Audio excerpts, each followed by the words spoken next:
This pipe continued to block from toilet paper getting stuck in the flat line or also in the old earthenware joints. And basically once every few weeks this bar would have a sewer blockage, and it was just simply caused by toilet paper. So the pipe relining process is a good option for fixing this problem.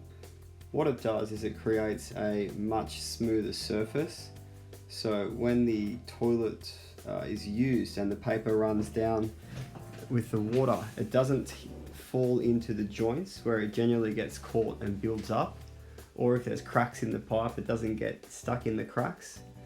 And also because the surface is now much smoother, it just pushes through.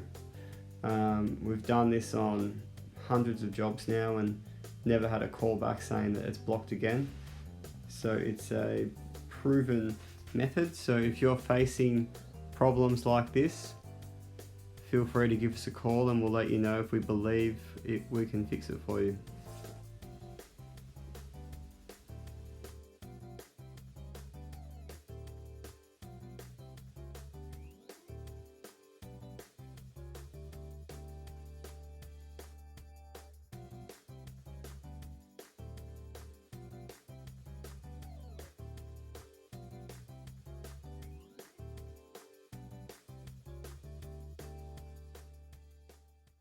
If you like this video, give it a big thumbs up and subscribe to our channel. Don't forget to click the notifications bell to get notified when we post new videos.